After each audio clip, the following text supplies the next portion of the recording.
Então, vamos unir as nossas mentes, os nossos corações, agradecendo a Jesus a oportunidade de mais um encontro ao vivo, para estudarmos um pouco do Evangelho do nosso Mestre querido.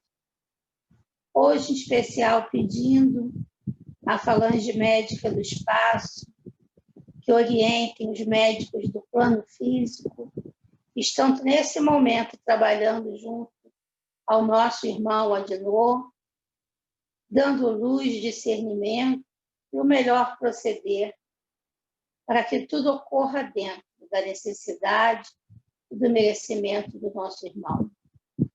Que ele possa continuar se mantendo calmo e firme na sua fé. É hora de testemunho para ele, para todos nós, neste momento de pandemia. Também pedimos a Deus que boas vibrações envolvam nossa irmã Leila, me inspirando e intuindo ao discernimento da página de hoje. Que assim seja. Leila, com você a palavra. Graças a Deus. Como é bom estar unidos a vocês. Sinto-me muito feliz e agradecida. Uma boa noite. Então, hoje nós, estudando o livro Nas Pegadas do Mestre, nós vamos falar um tema bastante importante para a nossa evolução, para o nosso crescimento. Culto à virtude. E, naquele tempo, falou Jesus, quando ele estava reunido com os seus discípulos. Graças te dou, meu Pai, Senhor do céu e da terra, porque escondeste estas coisas aos sábios e entendidos, e as revelaste aos pequeninos. Assim é, Pai, porque assim foi do seu agrado. Isso está em Mateus, capítulo 11. São palavras de Jesus quando ele, com seus discípulos, com seus apóstolos, via que ia crescendo o número daqueles que apareciam para aprender com ele. E ele fez, então, esse agradecimento a Deus, nosso Pai. E na sua humildade, falando que nosso Pai, ele nos coloca todos como irmãos. Todos somos irmãos. Então, vamos ver o que diz esse capítulo. Que coisas são essas que, no dizer de Jesus, são reveladas aos pequeninos e inscientes, e ocultas aos sábios e entendidos? E a resposta é essa. São os predicados da alma, o bom senso, os dotes do coração. De que serve o homem possuir larga e vasta sabedoria, erudição, sendo, contudo, um indivíduo amoral? Sem moral. Que vale, né? O saber desacompanhado de virtude degenera em vaidade, em presunção, em orgulho, mas causa muito dano, né, do que benefício. Causa mais danos do que benefício à civilização. Porque faz um homem egoísta, não é? Então, a educação abrange 3 aspectos que se completam com o moral, o intelectual e o físico. Temos que crescer, evoluir, adquirir moral, né? Temos que também, aprendendo nas pegadas do Mestre com o Evangelho, vamos desenvolvendo o intelectual. Mas também temos o físico, que é o nosso corpo, dádiva preciosa para as nossas encarnações, né? Então, temos que cuidar do físico. Essa trindade depende de uma formação harmônica, né? Porque sem essa formação harmônica desses 3 requisitos, que é o distintivo do homem, ó, distintivo do homem. Quando a gente ganha um distintivo, a gente coloca bem aqui, né? No peito, porque é uma coisa grandiosa, né? Então, esses três aspectos, né, distintivos do homem, visto que o homem sem caráter é um homem sem sombra, é uma sombra que passa, sem luz, é uma sombra que passa. Então, dando continuidade ao estudo para nosso esclarecimento, o que é o culto à virtude, diz aqui: houve um tempo em que se imaginou que o valor estava na força. Cultivava-se, então, o físico, com menosprezo da mente e do coração. Resultado. Qual é o resultado de valorizar o físico? Aqueles homens fortes, aqueles que lutavam lá no passado? O resultado era povos selvagens, costumes bárbaros, sociedades bastardas. Porque o sistema intensificava mais o poder e excluía a maioria, né? Era sempre assim. Bom, seguindo, né? A gente vai crescendo, vai evoluindo, porque quando falamos naquela civilização passada, é o nosso começo, né? Então, seguindo essa fase do físico, dos brutos, dos rebeldes, então vem a se pretender a solução do problema da vida, e pensando que era assim, que estava na ciência. E desenvolveu-se a inteligência, descurando os sentimentos, né? Ficou só na ciência, pesquisando, cientistas e tal, na ciência que comprova, porque observa, né? Mas que resultado teve isso? Descuraram-se dos sentimentos. E o resultado foi um povo materialista, né? E o materialismo dissolvendo, mascarado com rotulagens pomposas, costumes licenciosos, sociedade corrupta. Aí foi uma outra fase, né? Que deram valor à ciência.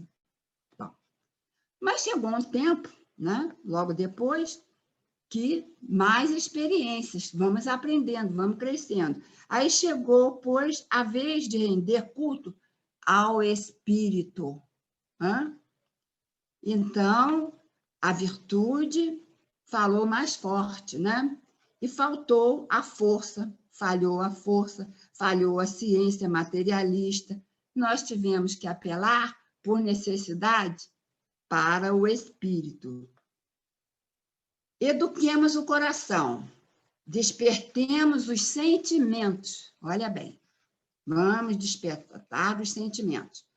Os homens possuídos do sentimento moral e da ideia de justiça são elementos preciosos para a sociedade. Mas vamos pensar no sentimento. Nós somos animais racionais, né? Mas vamos pensar num gatinho, num cãozinho, que está na rua, abandonado, e às vezes, quando a gente vai tentar pegar, ele quer até agredir.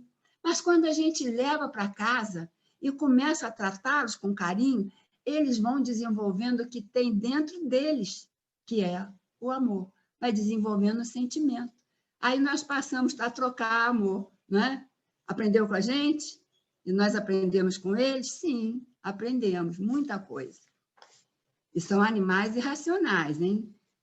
E aí os homens, né, viram que não tinha mais jeito de seguir com materialismo, com aquelas coisas todas, ele resolveu, então, seguir, né, nos preciosos seios da sociedade, com os elementos de justiça, de amor, de sinceridade. E essas coisas do espírito, desenvolvendo o amor, vai fazer muito bem a todos da sociedade. Eles fazem mais e melhor para o bem de todos, né? Quando o homem começa a desenvolver a sua espiritualidade, começa a crescer, né? Muito mais que as inteligências de escola e as grandes mentalidades desprovidas de sentimentos e de predicados. Estes que não são os predicados, que são aquela brutalidade, a procura da ciência para querer ser mais que o outro, né? Eram fogos de artifício. Crescem, mas apagam. E o homem espiritualizado, desenvolvendo as suas qualidades morais, sensitivas e de coração, ele vai fazendo muito melhor. E nós conhecemos muitos, né, que cometeram a edificação para as nações na base do amor desenvolvido. O mundo precisa de homens bons e honestos. Os sábios epicuristas já deram sobejas provas de incompetência, não é? Isso é. Mas nós sabemos que estamos evoluindo. Estávamos lá, na época. A gente até escuta algumas pessoas falarem assim, joguei pedra na cruz, sinal que nós estamos reencarnados lá, né? Já o iluminado Paulo, olha só, que vem trazendo aqui para nós. O iluminado Paulo, e nós vamos lembrar da porta de Damasco. Vamos lembrar que nós, como somos espíritas e estudamos, nós lemos o livro Paulo Estevão e depois só o livro Paulo, né, de Tarso.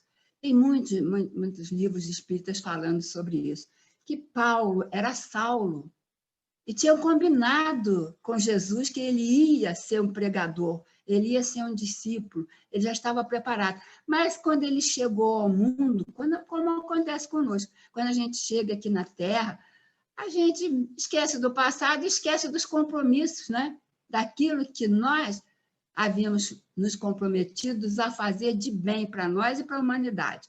Então, o Saulo esqueceu. E foi na porta de Damasco, quando ele perseguia os cristãos.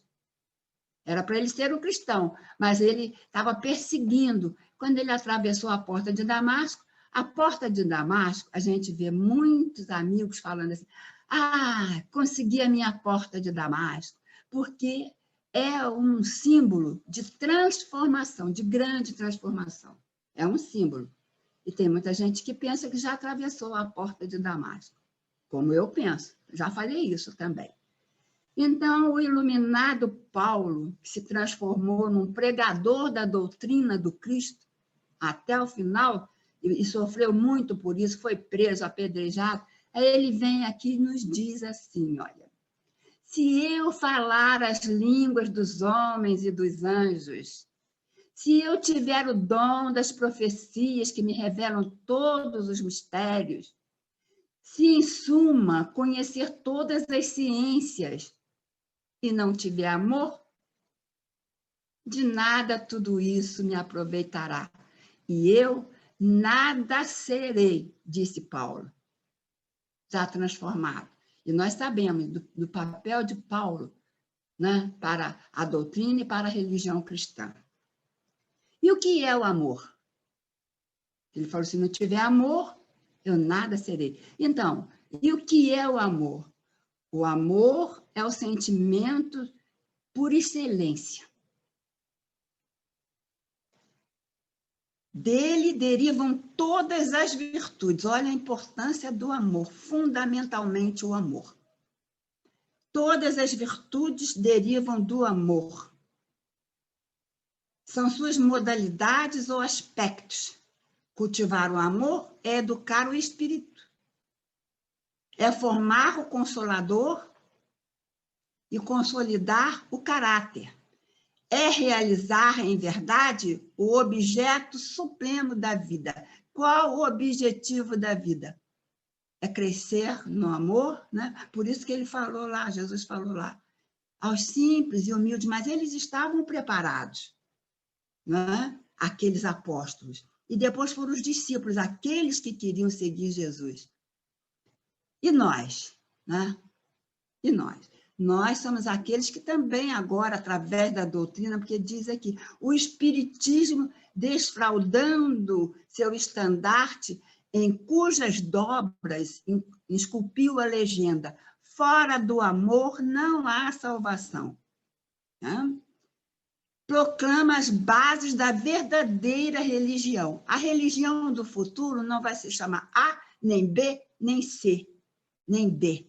Vai ser o amor, a fraternidade, a troca. E aí a doutrina espírita, né, veio nos trazer esses ensinamentos, né? E são proclamadas a verdadeira religião, rememorando ao mesmo tempo a síntese de todas as mais belas e empolgantes revelações que o céu, através dos séculos, vamos dizer até dos milênios, né, tem outorgado à humanidade. São os ensinamentos, né, do amor que levam às virtudes e que é outorgado à humanidade. Nos é oferecido para o nosso crescimento moral e espiritual. Passa o tempo. Aí Jesus, né, quando ele nos ensinou lá atrás, ele disse assim, a caridade e a humildade, as duas virtudes contrárias ao egoísmo e ao orgulho. Essas duas virtudes são os que condizem à eterna felicidade. Porque quando nós deixarmos o egoísmo e o orgulho, nós vamos ter a humildade e a caridade, né? Essas virtudes que vão fazer a nossa felicidade eterna, né? E ele dizia também, os meus discípulos serão conhecidos por muito se amarem. Olhem a responsabilidade de nós que nos dizemos discípulos de Jesus, né? Olha só. E aí eu fui no capítulo 11 do Evangelho, que diz assim, amar o próximo como a si mesmo. E lá no pedacinho do item 9, que diz, o amor é a essência divina, nós já trazemos ele dentro de nós, como essência, nós não somos filhos de Deus, se ele é a essência divina, nós já trazemos, já o possuímos para desenvolver as virtudes. Mas o amor tem dois princípios básicos. O primeiro, não façam aos outros o que não quereis que os outros vos façam. E o segundo, com humildade, fazei todo bem ao próximo que puderes, todo bem. Então, tá aí, né? Aí eu fui buscar também lá um pedacinho de João Evangelista, né, que fala sobre o final de João Evangelista. João Evangelista era aquele que seguiu, estava lá com Maria, no finalzinho da crucificação de Jesus, quando a cabeça de Jesus pendeu antes, Jesus olhou para Maria e falou assim, mulher, eis aí o teu filho. E falou, oh, filho, olha aí a tua mãe. Isso queria dizer que todos somos filhos de Maria, né? Porque somos filhos de Deus. Ela é a nossa máxima fé, a nossa confiança, a nossa mãe querida. E João Evangelista, ele colocou também igualdade como irmão. Se ele é filho de Maria, ele é nosso irmão também, como Jesus, né? E aí, no finalzinho da vida de João Evangelista, ele já não podia mais pregar a doutrina, ele não podia mais caminhar, ele estava no leito de dor, e no final ele repetia essas palavras.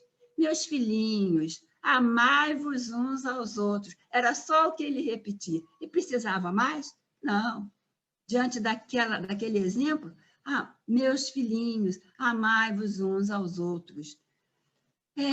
As virtudes que Jesus, né, comandou e nos mostrou, nos ensinou. Vou falar algumas, tá?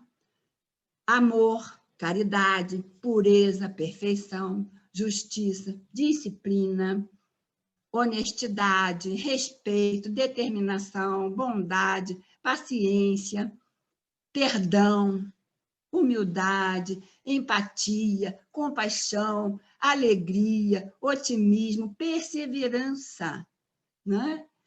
E vamos lá no otimismo e na perseverança, muito forte, né? Amizade, gratidão, persistência, coragem e o coragem da fé, que eram aqueles cristãos primeiros, né? Lá com Jesus, aqueles que foram caminhando para serem sacrificados e com fé, muita fé. Isso é a caridade para nós próprios, a nossa fé. Graças a Deus, né? E ainda tinha um pedacinho aqui para falar, mas não vai dar muito para falar, então eu só vou dizer assim a oração, que já está quase terminando, não é isso? 1, 2, 3 e 4, falando das virtudes, tá? Falando os meus discípulos serão conhecidos por muitos se amarem, lembrando essas virtudes. Aí vamos fazer um uma autoavaliação dessas virtudes todas, ainda tem outras, né? Coloquei aqui algumas, né? Começou lá com amor, caridade, pureza, perfeição. Pureza, aqueles do começo, né? Então, nós vemos como nós estamos. Qual dessas virtudes nós já conquistamos? Será que já conquistamos uma delas totalmente? Já amamos totalmente? Já perdoamos totalmente? Já temos compaixão? Né? Então, quantas ainda temos que conquistar? Por isso, as encarnações sucessivas, para nos dar oportunidade. Ontem a nossa irmã falou, né, um pedacinho da questão 222, que fala da multiplicidade da encarnação, porque nós precisamos, e quantas ainda teremos, né? Nós sabemos que nós temos que desenvolver todo o amor que Jesus nos trouxe, todo, com todas essas virtudes e mais outras, né? Então, vamos, queridos irmãos, agradecer por esse momento de nós estarmos unidos, não é? Dar graças a Deus, porque mais uma vez, nas pegadas do Mestre, nós tivemos uma lição que nos tocou o coração, que nos fez estudar, nos fez olhar dentro de nós, nesse momento que estamos atravessando no planeta Terra, uma chamada, uma sacudida para as virtudes. Ainda temos tempo, a regeneração vem aí, mais à frente. Nós ainda estamos em provas e expiações. Então, vamos agradecer por termos essa página, por termos esse estudo, por estarmos juntos. Pai Santíssimo, de amor, de misericórdia, de compaixão, nos perdoa as nossas fraquezas, as nossas imperfeições. Ajuda a todos nós, Senhor, a seguir o caminho que Jesus deixou, as pegadas do Mestre querido que nos amou, e assim nós possamos ter condição de, com amor, juntos, pedirmos por todos os nossos irmãos enfermos, enfermos do corpo, enfermos da alma, nos hospitais, nos asilos, nas ruas, nas mansões, nos porões, nas vielas, onde eles estiverem. E também pedir pelos nossos irmãos desencarnados, que estão fazendo a passagem nesse momento de grande chamamento ao amor. Que Deus abençoe, através de Maria, através de Jesus, através desses companheiros amigos da espiritualidade. Olhem por nossos irmãos desencarnados, olhem por nossos irmãos suicidas, pelos abortados, pelos obsessores, por todos os nossos irmãos, porque somos filhos de Deus e somos irmãos uns dos outros. E vamos mostrar um dia que seremos conhecidos por Jesus, por muito nos amarmos. Vamos dar valor às virtudes, vamos dar valor aos momentos, às oportunidades que nós temos de crescer, de evoluir, de sentir, ter sentimento, como o cãozinho aprende o sentimento do amor. E porque nós, que somos animais racionais, não vamos dar mais valor ao amor, à fraternidade? Nos convoquemos, olhemos para dentro de nós e vamos ver o quanto ainda somos imperfeitos e o quanto nós ainda precisamos crescer nas virtudes de Jesus, no amor do nosso Pai Celestial. Graças a Deus. Queridos irmãos, obrigada por todos me ouvirem, me emprestarem o ouvido e me darem essa oportunidade de também me avaliar daqui para frente com mais carinho, com mais devoção, e termos empatia, nos colocarmos no lugar do nosso próximo. E assim, graças a Deus, paz e bem, paz e luz para todos nós. Paz e bem.